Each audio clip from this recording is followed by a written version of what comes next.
Assalamualaikum, nama saya Tengku Namaisara binti Rizwan. Dalam video ini saya akan membentangkan etika dan peradaban etnik Cina. Kaum Cina di Malaysia juga seperti kaum-kaum lain yang mempunyai etika dan peradaban mereka sendiri.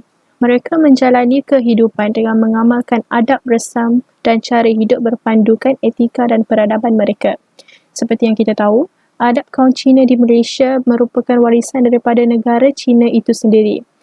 Pada awal abad ke-19 dahulu, berlakunya proses kemasukan secara besar-besaran kaum Cina ke Tanah Melayu dengan mereka membawa sekaligus segala adat istiadat mereka ke Tanah Melayu. Maka itu wujudnya kaum Cina di Malaysia. Kaum Cina di Malaysia juga mempunyai beberapa pegangan dalam menjalani kehidupan seharian mereka. Contohnya, mempunyai adab tentang perkahwinan, kematian dan sebagainya seperti kaum-kaum lain juga. Pada era 570 dahulu, terjadilah titik awal kemunculan ajaran Konfusianisme di mana ia mengajar tentang kepentingan Ren iaitu kemanusiaan. Kemudian muncullah 4 lagi nilai etika dan peradaban kaum seperti Yi, kewajaran, Li, kesusilaan, Zi, kebijaksanaan dan Zin, kepercayaan. Nilai-nilai ini disebut dalam konsep 5 etika yang sebenarnya dibentuk berasaskan pada 4 permulaan yang baik yang disarankan oleh Menzi iaitu nilai Ren, Yi, Li dan Zi.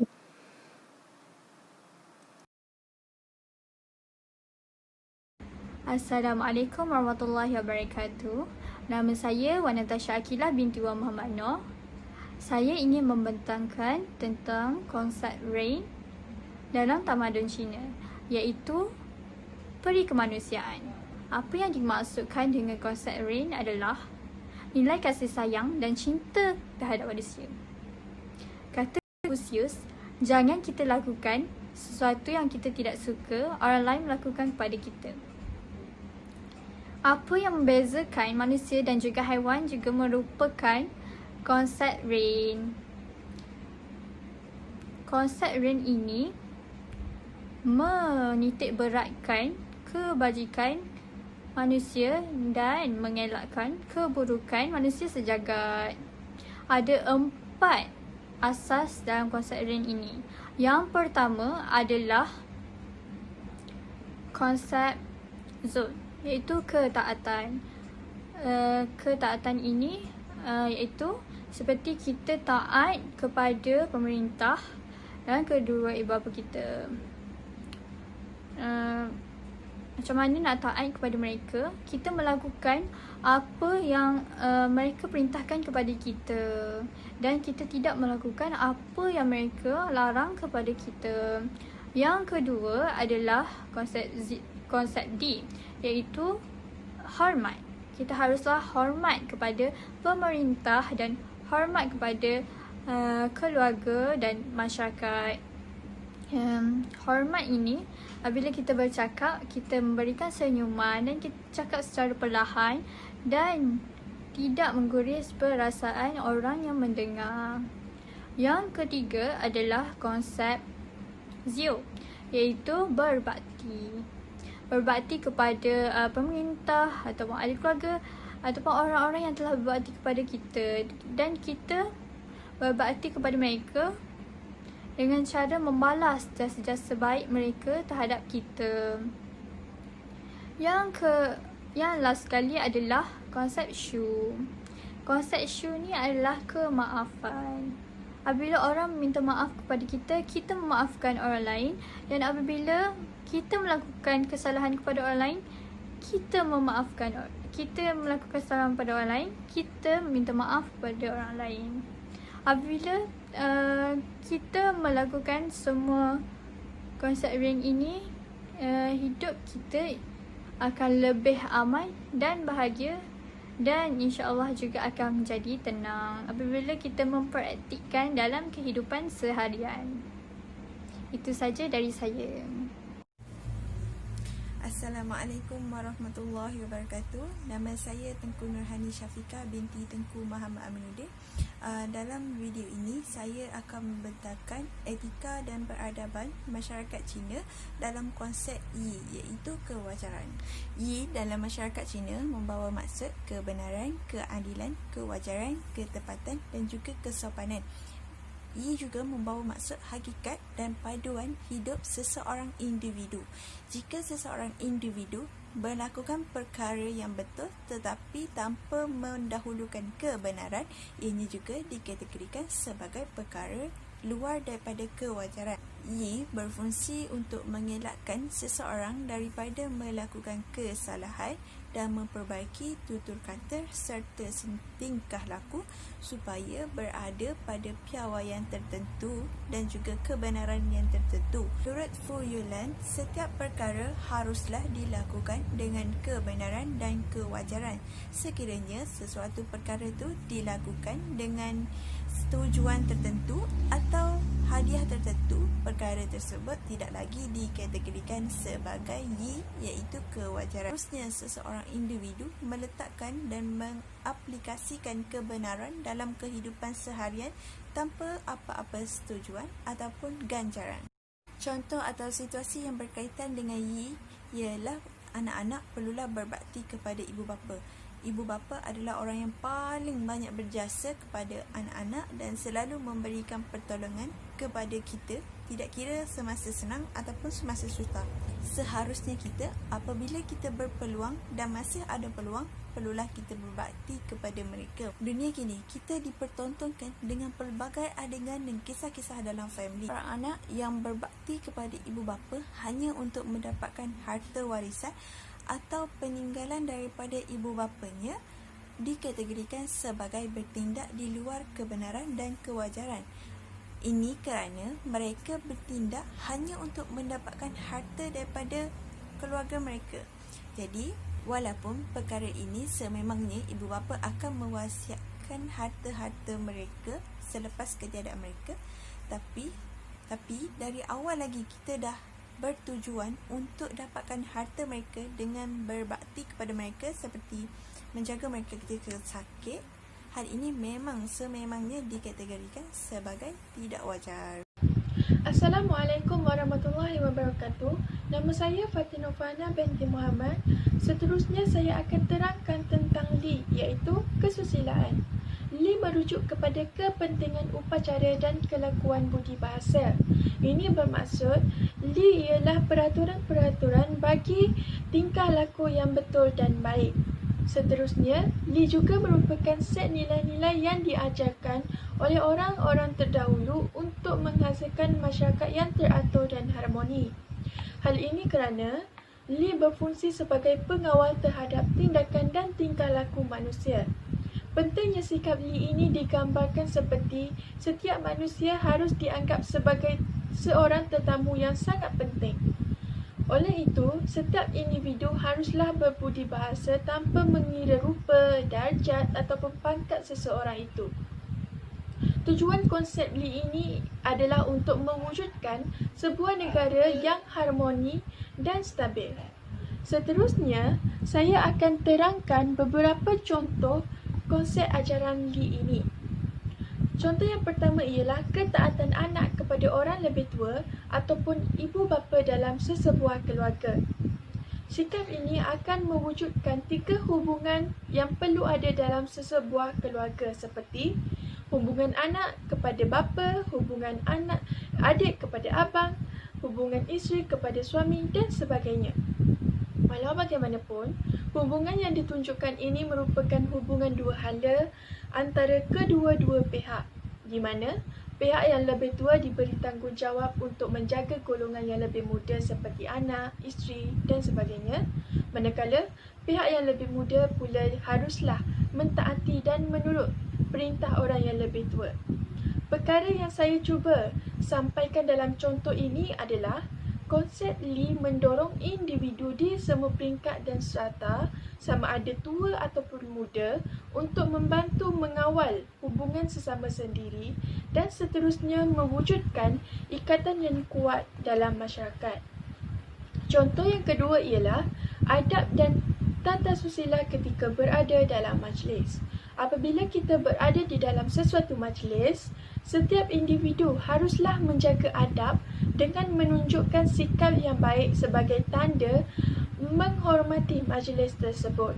Hal ini bagi memastikan sesebuah majlis tersebut berjalan dengan lancar tanpa mengganggu protokol majlis. Perkara yang saya cuba simpulkan daripada contoh ini adalah nilai kesusilaan ini adalah sangat penting bagi mencapai keharmonian, ketenteraman dan perpaduan dalam sesebuah masyarakat. Seterusnya adalah Z. Z secara literal bermaksud keamanan atau kebijaksanaan, kecerdasan atau kepandaian. Z merupakan gabungan kata-kata yang bermaksud mengetahui atau menyedari dan juga bermaksud hari, matahari atau setiap hari. Maka, setiap manusia dikatakan bijaksana jika setiap hari memiliki kesedaran. Ia menjadi sifat yang sangat penting untuk memenuhi sifat-sifat Chunzi ataupun Junzi. Confucius berkata bahawa apabila melihat seseorang yang bijaksana, kita mestilah menghormatinya. Dan apabila melihat seseorang tidak bijaksana, kita mesti menyadari diri sendiri sama ada kita mempunyai kelemahan sepertinya ataupun tidak. Contoh Z. Dalam masyarakat Cina, pendidikan adalah sangat penting bagi mereka dan nilai pendidikan sama dengan nilai ekonomi dan politik. Etnik Cina mempunyai tujuan pendidikan mereka yang tersendiri. Contohnya, seperti melahirkan Junzi iaitu orang budiman dan Shi cendekiawan. Sebagai contohnya, Junzi ni dia mempunyai 3 peranan iaitu mempelajari ilmu, memperbaiki diri dan mentadbir manusia. Manakala Shi ni adalah pembantu Junzi dan bakal mengikut jejak langkah Junzi. Selain daripada itu, saranan Confucius dalam sistem pengajaran dan pembelajaran mesti mempunyai ciri-ciri seperti banyak mendengar, banyak melihat, banyak bertanya dan banyak mengenali. Kebijaksanaan mereka ini telah meletakkan prinsip etika kejujuran dalam pembelajaran supaya tidak berlaku sebarang penipuan dan melahirkan insan yang bijaksana. Selain daripada itu juga, bahasa pertuturan Cina pada masa kini telah menukarkan kepada ejaan bahasa Cina menggunakan sistem pinyin iaitu sebutan berdasarkan ejaan yang dirumikan.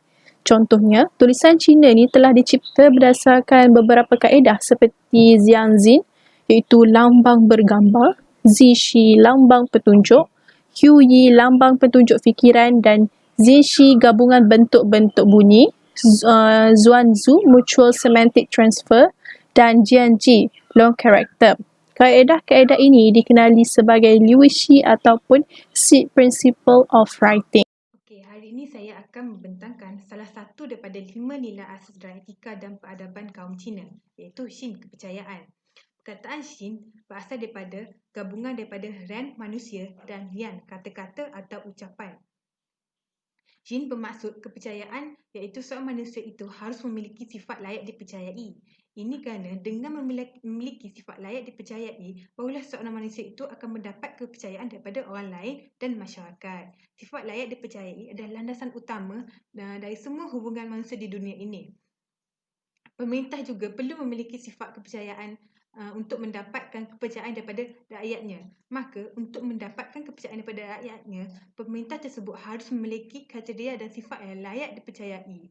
Pemerintah juga perlu bijak dan melakukan hal yang benar dan baik sesuai dengan titah syurga. Contoh Xin kepercayaan. Budaya adalah identiti masyarakat Cina. Setiap amalan menggambarkan makna yang tersendiri. Amalan budaya dan pantang larang menjadi pengikat persaudaraan orang Cina. Masyarakat Cina mempercayai kewujudan dan peranan alam roh atau dewa-dewa. Etnik Cina mempunyai kepercayaan terhadap dewa-dewa dan roh nenek moyang mereka dari segi budaya, adat dan agama mereka. Contohnya, Raja-Raja Chow sering dikaitkan dengan konsep Tian iaitu sebagai wakil Tuhan. Mereka percayai bahawa mendatik akan ditarik balik jika berlaku zalim dan Tian ialah Tuhan yang terunggul untuk menentukan nasib seseorang.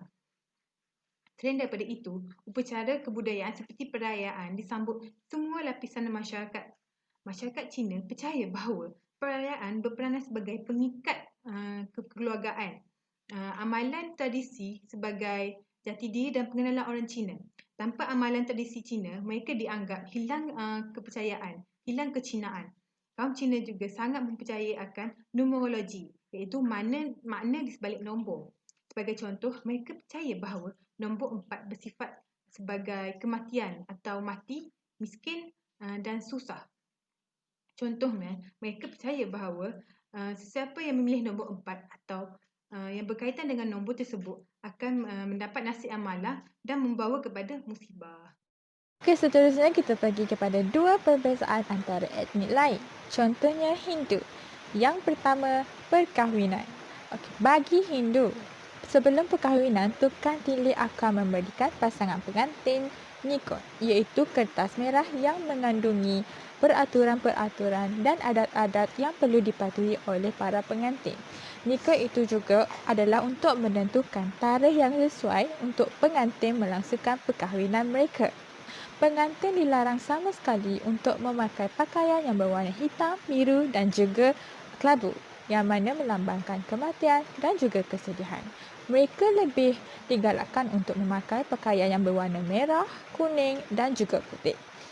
Ketika majlis pula, pihak pengantin akan memberikan teh kepada ahli keluarga mereka sebagai tanda penerimaan antara ahli keluarga.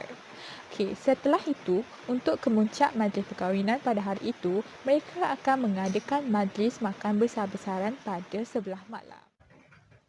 Manakala bagi Hindu pula, mereka mementingkan perkahwinan yang besar-besaran dan juga berwarna-warni, yang mana akan memakan masa beberapa hari.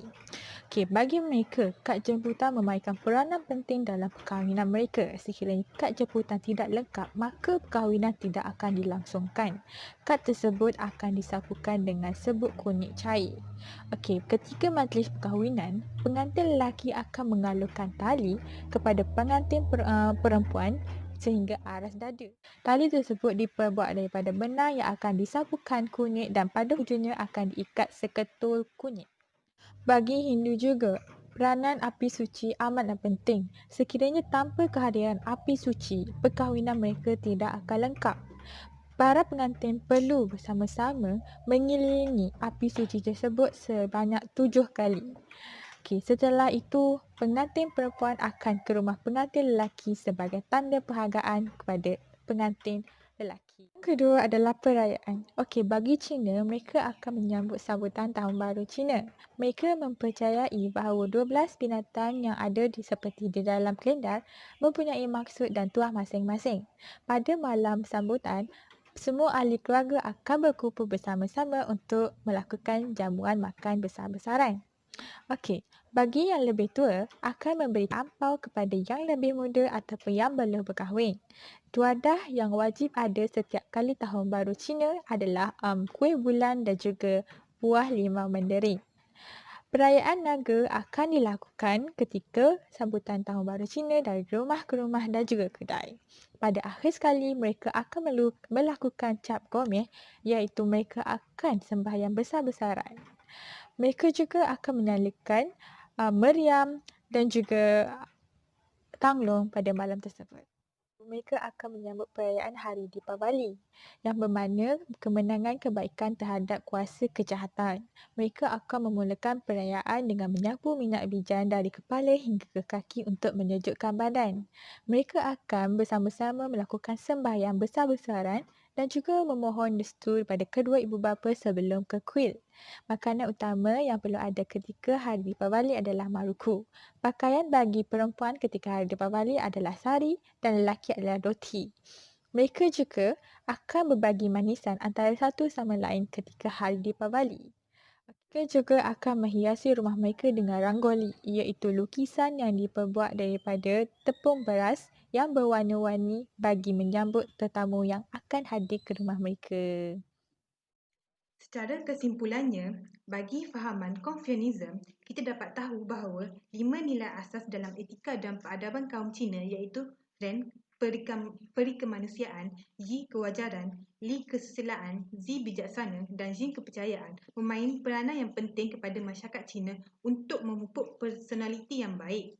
Dari zaman dinasti Zhou sehingga sekarang, ajaran Confucianism ini membawa pengaruh yang besar dari segi politik, pendidikan, perdagangan, sejarah diri dan kehidupan seharian. Ia merupakan harta bernilai sebagai pedoman kepada masyarakat masa kini jika masyarakat masa kini intelektual untuk mengaplikasikannya. Itu saja daripada kami. Sekian, terima kasih.